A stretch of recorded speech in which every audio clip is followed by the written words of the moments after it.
The human knee, right. As a resident, when I first saw the full anatomical model in the lab, I just thought, how did anyone ever think this was just a simple hinge? It's so much more complex than that. It looks so simple from the outside, but then you watch fluoroscopy of a native knee, especially during something like stepping off a curb. It's this three-dimensional ballet of sliding, rolling, rotation, and just sheer compressive force. It's an incredible piece of biological machinery. It really is, and it's one we are attempting to replicate. We are, and that complexity is exactly why we, as surgeons, can't rely solely on, intuition or even simple bench testing anymore. Every total knee arthroplasty, every TKA we perform is us trying to replicate that incredibly sophisticated outcome using metal and plastic. An approximation, really. An approximation, exactly. And the stakes are just too high for trial and error. Absolutely. So today, we are diving deep into what really feels like the future of orthopedic design validation. We're talking about forward solution modeling in total knee arthroplasty, using the absolute cutting edge of physics and computation to design, test, and optimize these implants entirely in silico, on the computer, before a single component is made. And crucially, before they ever enter the operating theater. Exactly. Precisely. The goal of modern TKA design has really shifted. It's gone from just stabilizing the joint to fully restoring native kinematics and kinetics. So our mission today is to deeply explore the source material on forward solution modeling. Okay. We need to get past just looking at data and really understand the biomechanical principles.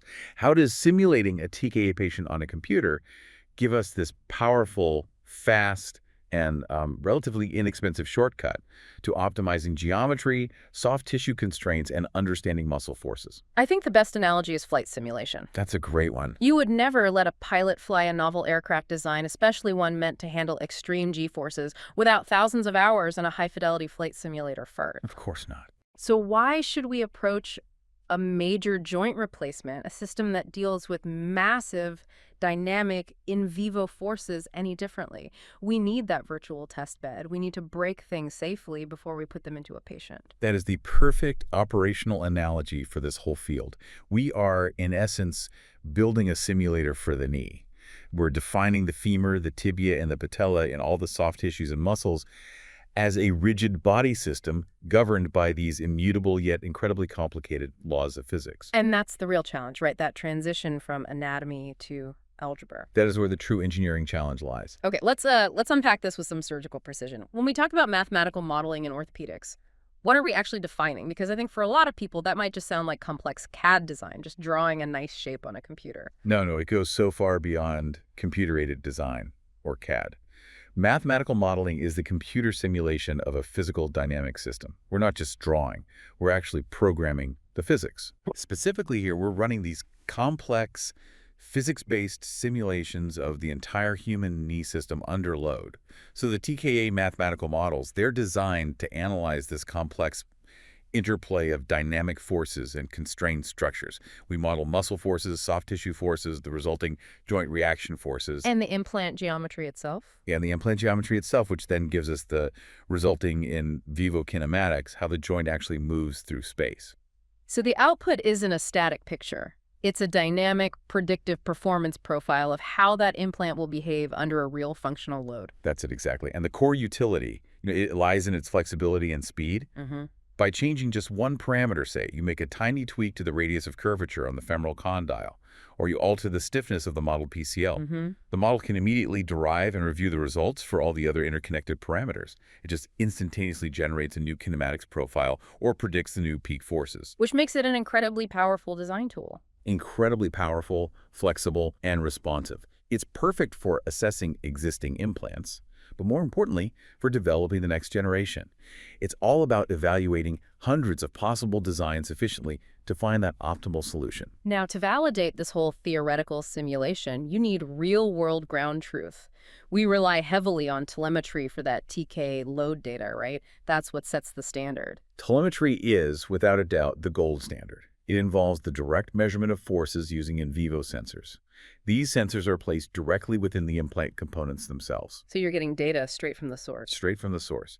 This produces the most accurate, indisputable measurements of forces that the TKA sees during real human activities. Walking, climbing stairs, deep knee bends. But I remember reading about a huge constraint here. Cost, invasiveness, scale. This isn't something we can just get for every patient. That's the critical limitation. It's the Achilles heel of in vivo measurement. Developing and manufacturing those instrumented implants is just prohibitively expensive. And that's not even mentioning the specialized surgical technique and the ethical considerations of implanting complex sensors. So the sample sizes must be tiny. Very small. Studies that use telemetry are typically limited to, well, often, only 1 to 3 subjects worldwide have provided this incredibly valuable data for specific activities. And that small sample size is a massive limitation when we're trying to validate general design principles for the millions of patients who get a TKA every year. Right. You can't design a mass market product based on the biomechanics of just 2 people. You can't. And that's precisely where mathematical modeling, as the efficient alternative, really steps in. If we can't afford to measure directly across a general population, we have to calculate, model, and extrapolate instead. We calculate. Mathematical models get around the cost and scale issues by incorporating the evaluation of soft tissue constraints, interactive motions, and the muscle forces that drive those motions. These inputs let us generate complex, simultaneous equations of motion that ultimately solve for the bearing surface forces. And the soft tissue forces and the resulting joint path. Exactly. We calculate the unknown forces based on known physics, rather than trying to measure them. Okay, so this brings us to the advantages of in silico analysis. If this telemetry data exists, even if it's sparse, why spend years creating a theoretical simulation? Well, the benefits are profound. Yeah. And they directly address the limitations of not just in vivo testing, but even cadaver testing. First, there's cost and efficiency. Once a mathematical model has been developed and thoroughly validated, which we'll get into later, the theoretical analysis is extremely inexpensive. Right. We can efficiently evaluate any number of theoretical patients as long as we know their specific input parameters, like joint geometry or ligament stiffness. So it's a big upfront investment to build and validate the model, but once you have it, you can run thousands of simulations, testing different designs, changing variables, for basically just the cost of computing time. It's scalability at its finest. That's it, exactly. But the second, and maybe the most clinically relevant advantage for us, is the unparalleled flexibility. The model lets us make virtual patient modifications in minutes that are just impossible or, frankly, unethical in living subjects. So like simulating, what, poor surgical technique or some kind of traumatic injury? Precisely. We can simulate the failure, damage, or even complete removal of the medial collateral ligament, the MCL or the LCL, within the model, and watch the immediate dynamic consequences on the joint kinematics. And you could do that on a cadaver, but you'd be missing a key piece. You'd be missing the most crucial piece. Cadaver testing fails because it can't replicate the dynamic, actual muscle forces and in vivo loading conditions you find in the living, functioning joint. Cadavers are static snapshots. The model is a living, dynamic representation. It's the only way to analyze soft tissue failure under dynamic, physiologically relevant loads. That flexibility must provide a really clear, documented path for parametric analysis for the design engineer. It does. Instead of, physically carving a slightly different cam or making a subtle change to the tibial insert, they can run hundreds of iterative simulations virtually. It allows for an efficient design process. A very efficient iterative design process. The model can run sequential simulations with tiny design changes, documenting exactly how a half-millimeter change in the radius of curvature affects the maximum predicted force. Just think about the alternative. Manufacturing and testing physical prototypes for every little iteration. It would be astronomically expensive, require extensive animal or cadaver testing, and be incredibly inefficient. The model gives you speed, comprehensive documentation, and a clear path to optimization. And finally, a point that is so critical for the long-term survival of the implant itself: analyzing the internal structure and the bone implant interface. Yes, detailed internal analysis. Mathematical modeling, especially when you couple it with finite element analysis, which we'll get to, can provide this deep predictive information about the internal stress distribution on an implant or the surrounding bone. And that's information that is exceedingly difficult, if not impossible, to measure directly in vivo. So it helps you proactively eliminate potential long-term failure modes. Absolutely. For example, identifying areas of high load that lead to stress concentrators on the implant, which could cause a premature fracture. And on the flip side, addressing stress shielding. Yes, absolutely. Stress shielding is where the implant absorbs too much of the stress, preventing that normal mechanical stimulation of the adjacent bone. That lack of stimulus causes the bone to atrophy, potentially leading to long-term loosening or fracture. The model lets us analyze the force transfer across that bone implant interface with precision, helping engineers adjust material properties or geometry to encourage healthy stress transfer. So at the end of the day, in silico analysis allows for efficient, ethical experiments that would otherwise just be impossible. That's the bottom line. All right, let's get into the mechanics of how we actually build this virtual knee. We're modeling the body as a system of rigid components, so we have to start with the absolute fundamentals of motion. You have to start with the foundation of classical mechanics, Newton's second law. All mathematical modeling of rigid body dynamics is derived from force equals mass times acceleration, or F equals ma. That's our starting point, the language of the simulator. Simple on the surface, but when we apply it to the complexity of the knee joint. It gets complicated quickly. In the knee, we define three primary rigid bodies that accelerate or decelerate: the femur, the tibia, and the patella. The right side of the equation is the mass times the acceleration of those bodies. The left side, the forces, are generated or constrained by that whole complex network of muscles, ligaments, tendons, and the joint interactions themselves. And this is where the math just explodes in complexity, isn't it? Because we're not just moving in a straight line like a hockey puck sliding on ice. We're translating and rotating at the same time. Exactly. We move very quickly into the realm of equations of motion. And these are not simple algebraic equations. They're differential equations because they have to incorporate rotations as well as linear translations. A rigid body in a true 3D space has 6 degrees of freedom. 6 different ways it can move. 6 different ways. 3 translations: anterior, posterior, medial, lateral, superior, inferior, and 3 rotations: flexion, extension, abduction, adduction, and axial rotation. So if we're analyzing the femur, the tibia, and the patella, that's 18 potential equations of motion just to define the geometry and kinematics. That's the minimum, and they're all coupled. So each rigid body is defined by 6 equations of motion. And because the systems are so highly coupled, the femur's movement is constrained by the tibia's position, these equations have to be solved simultaneously. Our sources mention that a single acceleration equation for the leg system can be 5 pages long when it's fully written out. 5 pages. We are solving hundreds of highly coupled, nonlinear, complex differential equations all at the same time to compute the resulting accelerations, or conversely, the forces. It sounds like we're building the ultimate Rube Goldberg machine, but in algebra? That's not a bad way to think about it. Yeah. And you need highly specialized mathematical approaches and computational engines to manage that magnitude of calculation, which we'll get to in a bit. Yep. But first, we have to distinguish how we use these equations. Inverse versus forward modeling. Yes, and this distinction is absolutely critical to understanding the whole design process. Think of it as solving for forces versus solving for motion. In inverse models, which are used for diagnosis and analysis, the movement profiles, the accelerations and displacements of the bodies, are the known inputs. So we get those patterns of motion from motion capture systems or fluoroscopy. Exactly, or even from the rare telemetry studies. So we know how the knee moved, and the model solves backward for what forces, muscle forces, ligament tension, joint compression, were required to make it move that way. I see. So the output is the muscle forces, joint torques, and importantly, the bearing surface forces between the implant components. Correct. Inverse models are excellent for diagnosis, for characterizing an existing system, and determining the stresses on a known functional joint. They're fantastic for analyzing what already exists. In contrast, forward models, which are for design and prediction, they flip the script entirely. This is the design engineer's predictive tool. In forward modeling, the muscle forces and ligament constraints, the known or estimated forces, are the inputs that drive the motion. We input the forces, and the output is the resulting movements, the translations and rotations. If you want to know how a brand new, never-before-seen TKA geometry will behave, you have to use a forward model. Okay, but here's the famous paradox that the source material brings up, the validation paradox. If we're testing a novel design in a forward model, how do we know what muscle forces to put in? The patient hasn't had the surgery yet. That is the heart of the design challenge. Muscle forces are often initially derived using an inverse model calculated from known motions of an existing joint.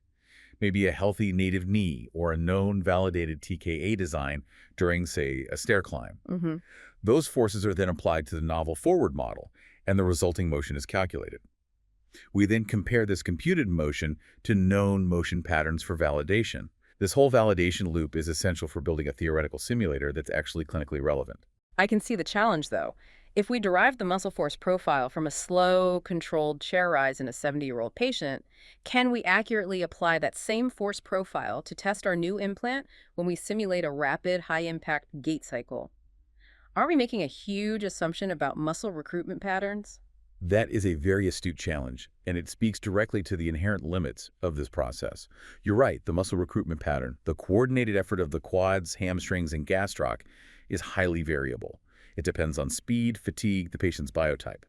If we just take a static force profile, we might be penalizing a good new design or unfairly favoring a flawed one. So how do we get around that in the forward model? That's the crucial clinical value that the ideal simulator has to have. The validated forward model must incorporate a dynamic controller. This controller takes the input forces, calculates the resulting motion, and then compares that predicted motion to a known desired motion profile, like the fluoroscopic path of a native knee. And then it adjusts. And then it adjusts the muscle forces dynamically until the resulting motion matches the target. It's an intelligent system that ensures the forces are physiologically plausible for the activity being modeled, regardless of the implant geometry. It lets us test different TKA designs in the same theoretical patient and accurately compare the resulting kinematics and kinetics. Okay, that makes sense. But even with a controller, the sheer number of muscles affecting the knee is still a problem. The body is overdetermined. Which brings us to solving the unsolvable, optimization versus reduction techniques. This is a classic dilemma in biomechanical modeling. Structurally, we often have more unknowns, more individual muscle forces, than we have equations of motion to define them. Like you said earlier, the equation x plus y equals 0 has infinite solutions. We have indeterminacy. So the model needs a way to pick the most likely solution out of an infinite set. Right. Optimization techniques try to solve this by modeling a large number of muscles and then finding the solution that minimizes some other secondary variable. For example, the model might search for the set of muscle forces that results in the least total muscle stress or minimizes peak muscle recruitment. You're basically telling the computer to be lazy and pick the easiest path forward, mathematically speaking. Exactly. And that's the flaw. The model chooses a mathematically correct solution, but not necessarily a physiologically correct one. And this is a key takeaway from early modeling efforts. Using these optimization techniques, researchers found they significantly overpredicted the joint reaction forces compared to that precious, hard-won, real-world telemetry data. The optimization gave them high non-physiological forces. Right. Mathematically sound, but clinically incorrect. And that makes the results dangerous for implant design. Which leads us to the alternative, reduction techniques. Or, as the source calls it, surgical precision. Instead of embracing the infinite solutions and letting the computer guess, we surgically simplify the model. We reduce the complexity by only modeling the primary muscles that are driving the system motion for that specific activity. We just assume the others don't contribute significantly enough to include.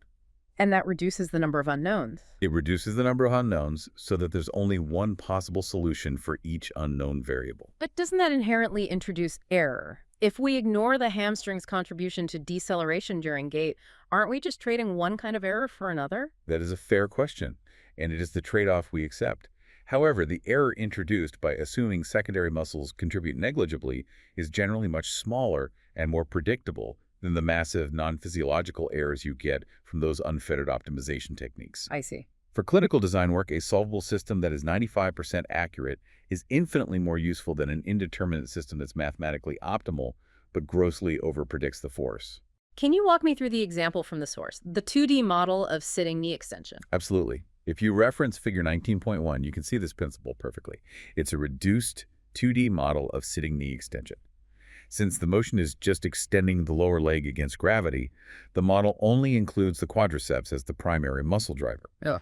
This model has 6 degrees of freedom. By simplifying the inputs to just the quads, we create a solvable system.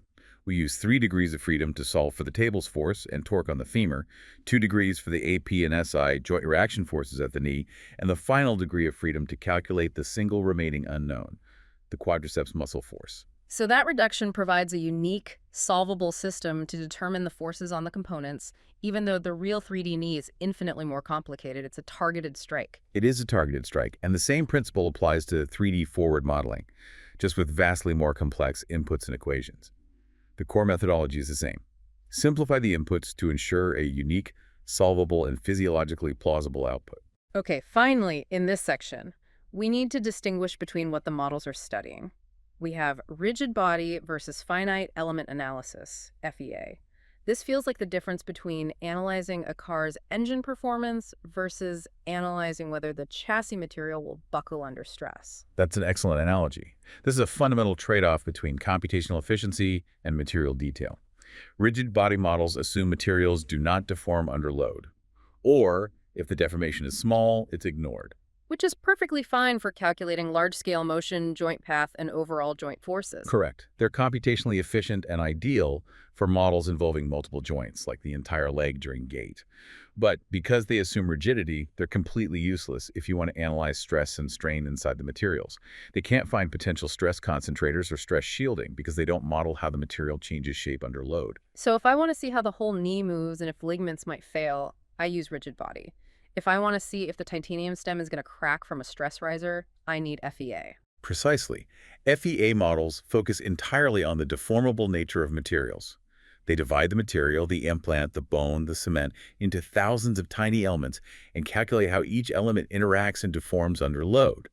This gives you incredibly accurate information on stress and strain within the material, but it requires a staggering amount of computing power and time. The trade-off is the computational cost. A huge cost.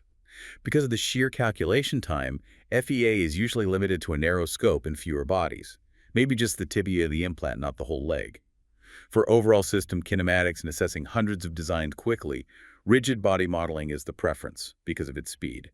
The best models, as we'll see, try to hybridize these two methods. Okay, let's move on to validation. We're creating a 5-page acceleration equation for a rigid body system. We need specialized tools to handle that math. Let's talk about the engine driving these complex models, Kaynes Dynamics and Autolev. This is where we pay a little homage to aerospace engineering. Kaynes Dynamics is a computationally efficient method for generating simpler equations of motion for complex systems. It was originally designed for NASA to analyze the motion of spacecraft, satellites, robotic arms. Really? Yes, systems of highly coupled rigid bodies where minimizing calculation error and maximizing speed are absolutely paramount. So we've adapted rocket science to the knee joint. I love that connection. The connection is direct. The knee is just another complex mechanical system of mass and acceleration. The key is that Kaynes Dynamics uses what are called generalized coordinates, partial velocities and partial angular velocities, to simplify the whole force equation. Instead of that massive F equals ma expansion, it uses the concise formulation, F sub r plus F sub r star equals 0.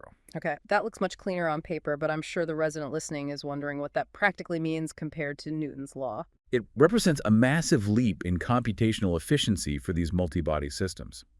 F sub r represents the generalized active forces, the external forces on the system, like gravity, muscle tension, external loads. Okay. F sub r star represents the generalized inertial forces. These are the internal forces that do no network, like the forces that keep the knee joint surfaces in contact, the constraints of the system. Ah, so it separates the forces that drive the system from the forces that constrain the system. Precisely. Yeah. And the power of Kaynes' method is that it systematically eliminates the need to explicitly calculate those internal, often uninteresting constraint forces when you're setting up the differential equations. It focuses on solving only the minimum necessary set of equations to define the motion itself. So it streamlines the whole process. It dramatically streamlines it, making the entire simulation run much, much faster. So if the calculation time for that 5-page equation is the bottleneck, Kaynes Dynamics is the turbocharger we need. It's the ultimate automation tool for generating these equations. And the software that utilizes this powerful approach is Autolev. It's the engine that translates our anatomy into a solvable system of algebra. All right, now we look at how these models are proven. You can have the most elegant equations, the fastest engine, but if they don't match reality, they're useless for patient care. Let's review the crucial model validation cases that legitimize this whole pathway. We have two notable validation studies of models built in Autolev. The first is an inverse kinematics approach using a specialized hybrid technique, discrete element analysis.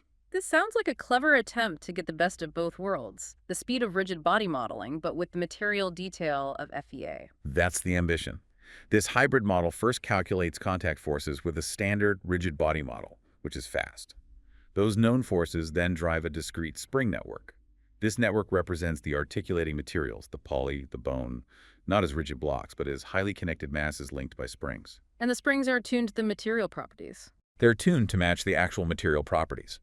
This lets you compute deformation, stress, and strain accurately, like an FEA model, but it's orders of magnitude faster. How fast are we talking? What are the practical time savings? The efficiency highlighted in the source material is stark. The discrete spring network model solved the knee mechanics and calculated deformation in under 4 minutes on a standard desktop computer. Wow. In contrast, the average traditional FEA analysis of a similar activity took 3.2 hours. If a design engineer is running thousands of iterations, that time savings is monumental. It accelerates the design cycle from months to weeks. And the accuracy check against telemetry, that's the moment of truth. It's the ultimate metric. The model was compared to a single, rare subject's TKA telemetry data across 4 activities. For the deep knee bend, telemetry found a max force of 3.71 times body weight. The model predicted 3.76 times body weight. And if you look at the data in Figure 19.2, the model's prediction curve is almost perfectly overlaid on the measured telemetry curve. The RMS error was only 0.07 times body weight. That's exceptionally close validation. An error of 0.07 times body weight is clinically negligible when you're talking about forces nearing 4 times body weight. It speaks volumes to the fidelity of the physics. During a less strenuous activity like the chair rise, telemetry measured 2.17 times body weight. The model predicted 2.21 with an RMS error of 0.1. Again, if you look at Figure 19.3, the curves are nearly indistinguishable. And what about for the higher impact, single leg activities that generate the maximum forces? So we look at the step down, which was 3.05 times body weight from telemetry versus 2.92 for the model. The RMS error there was 0.06. You can see that in Figure 19.4. And critically, for the step up, telemetry calculated 3.76 times body weight, and the model predicted a maximum of 3.91 with an even tighter RMS error of just 0.03 times body weight. That's in Figure 19.5. Why do you think the error for the step up was slightly tighter at 0.03 versus 0.07 for the deep knee bend? Does that suggest the stabilizing muscle forces are more predictable during ascent activities at the controlled descent? That's a fascinating analytical point. It likely relates to the controller's ability to resolve the muscle forces. During a slow, deep knee bend, you often have more co-contraction forces, antagonistic muscles working at the same time for stability, which are complex to model. During a step up, the force profile is more dominated by the concentric action of the quadriceps and ankle plantar flexors. It's a cleaner, more predictable input force that the controller can resolve with higher accuracy, which leads to that tighter RMS error. This evidence is just powerful. It confirms that theoretical modeling can replicate measured forces within a clinically insignificant margin of error. What about the secondary validation of the discrete spring network itself? The secondary validation compared the hybrid model's calculated contact areas and pressures to those from a traditional gold standard FEA. The results were excellent. The maximum differences were less than 10% for contact areas and less than 15% for contact pressures. So it's fast and it's accurate. It is. It confirms that the discrete spring network provides robust, accurate deformation and stress data that a rigid body model alone can't, all while being significantly faster than traditional FEA. Okay, that establishes the inverse model's reliability. Now let's look at the validation for the all-important forward model. That brings us to case study 2, the forward model validation by Mueller. This model was specifically designed to predict kinematics based purely on the geometric constraints of the articulating surfaces. And how did it achieve validation? It required a controller, as we discussed.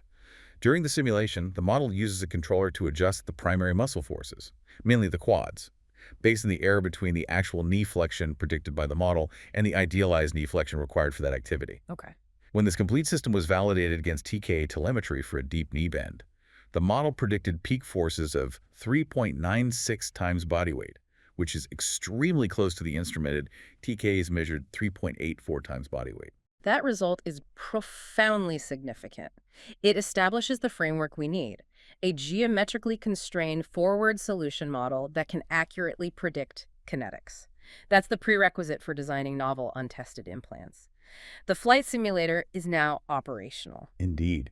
We now understand the necessary ingredients: the mathematical engine, the method, and the validation. The ultimate goal is to create that single, perfect, predictive tool, a theoretical simulator that can accurately forecast the kinematics of a novel implant before we ever fabricate a prototype. And this simulator has to meet 5 non-negotiable requirements. Let's review those 5 requirements for a predictive design tool. Requirement 1.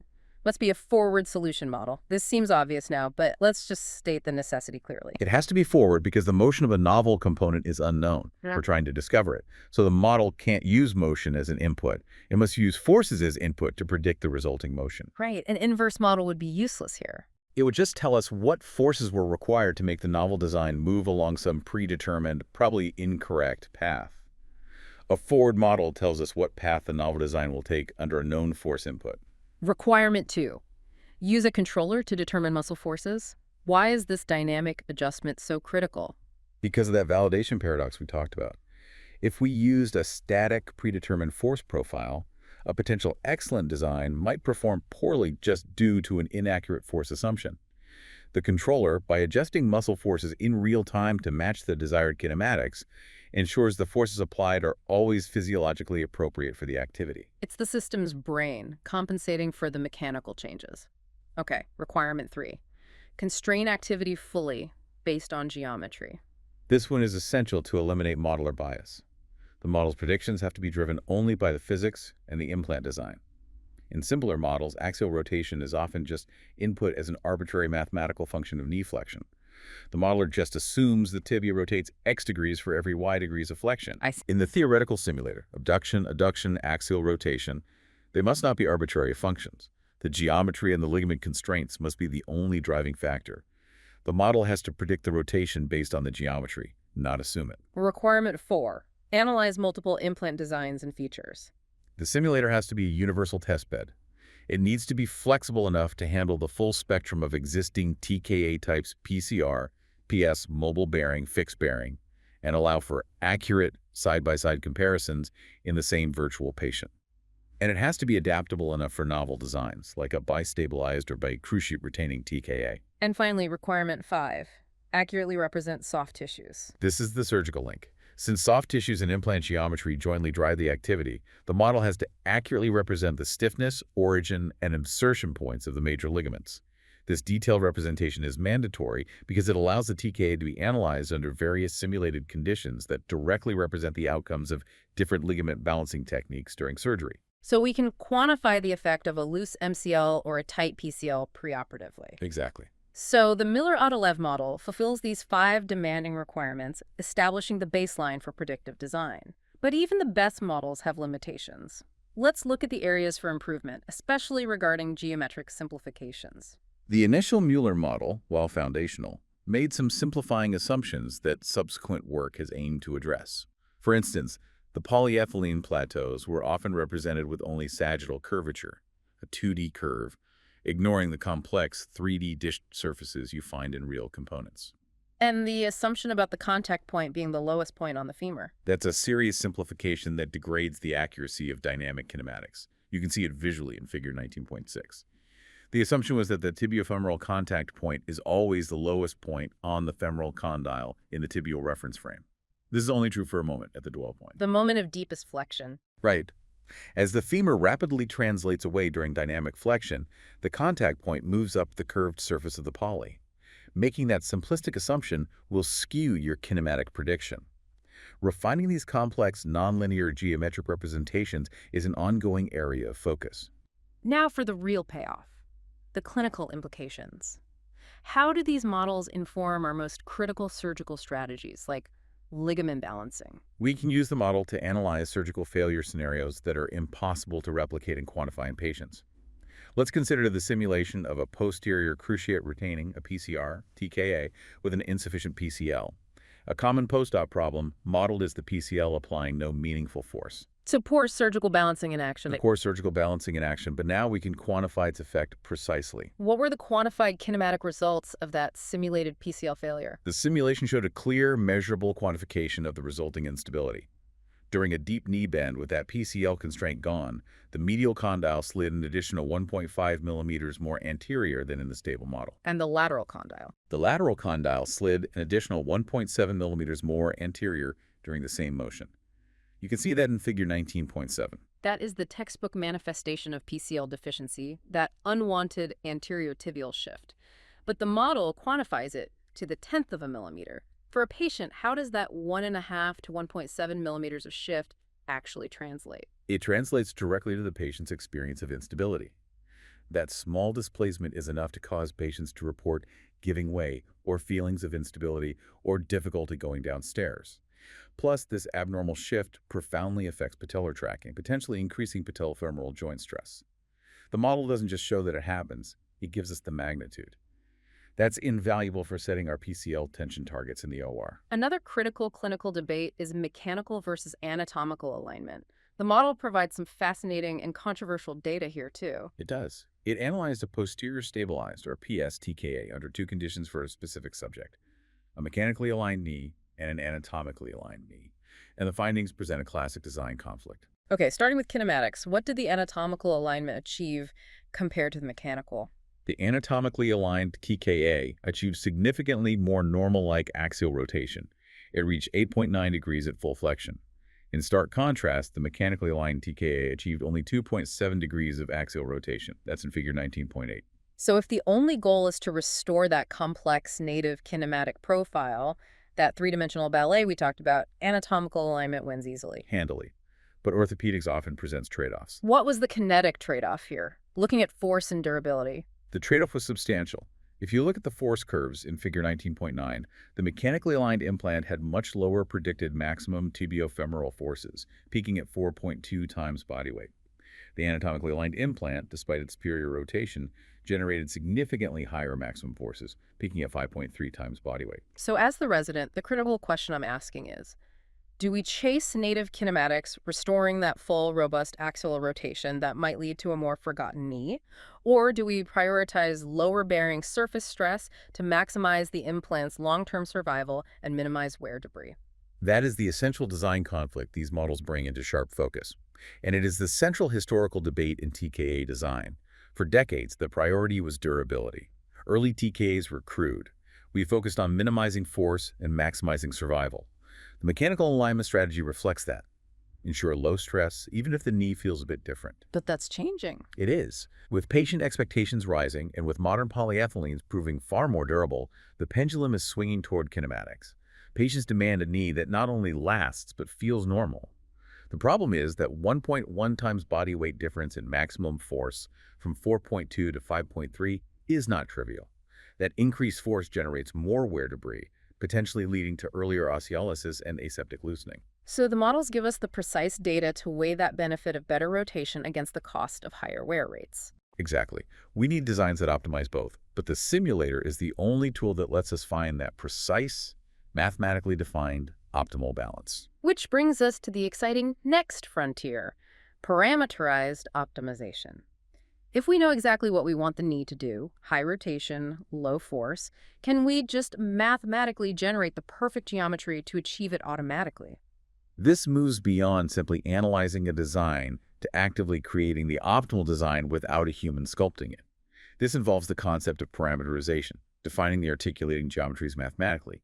For example, using high-order polynomials, as you can see in figure 19.10. So the surface curvature isn't a fixed shape made by a CAD engineer, but a flexible equation defined by coefficients. Precisely. And the true power is that we can couple the forward solution model with an optimization algorithm. This algorithm can incrementally adjust those coefficients until an optimal curvature solution is found. And the criteria for optimization can be defined by the surgeon or engineer. For example, find the geometry that maximizes axial rotation while keeping peak tibiofemoral force below 4.5 times body weight. That's incredible. It provides a method for quickly evaluating and optimizing implant designs without an engineer needing to manually sculpt every single iteration. It becomes an automated design process driven by the desired biomechanical outcomes. The future is truly bespoke. We've covered a tremendous amount of ground today. Our journey took us from the fundamental F equals MA to the staggering complexity required for forward modeling. We learned how specialized tools like AutoLev, using the aerospace-derived Keynes dynamics, provide the computational speed we need to manage those complex equations and deliver solutions in minutes, not hours. And crucially, we saw how that work is rigorously validated by that precious, expensive telemetry data turning theoretical algebra into a reliable, predictive tool that we can actually trust. This lets engineers and surgeons run these crucial surgical scenarios, like quantifying PCL insufficiency or comparing alignment strategies that are otherwise impossible to quantify accurately in vivo. The practical significance for you, the learner, is understanding that this modeling isn't just some abstract academic pursuit. It's the primary reason TKA designs continue to evolve and improve so rapidly. It is how manufacturers proactively minimize in vivo failure modes like stress concentration, and how they perfect the geometry for more effective ligament balancing. It provides the blueprint for superior long-term patient outcomes. It really does. It Yeah. pushes the boundary of what we thought was mechanically possible. Now, for our final provocative thought for you to consider, we just discussed how defining implant curvature mathematically using polynomials can lead to an algorithm finding the optimal design in a virtual world, optimized for specific parameters like force or rotation. So if we can already simulate an optimized TKA geometry based on general population data, what is the timeline until the surgeon's role shifts entirely from manually balancing ligaments in the operating room to simply inputting a patient's unique anatomical measurements and soft tissue properties into the simulator to receive a perfectly custom designed, optimized implant geometry? An implant that's manufactured overnight and tailored specifically for that patient's mechanics. That's the highly personalized frontier we are rapidly approaching.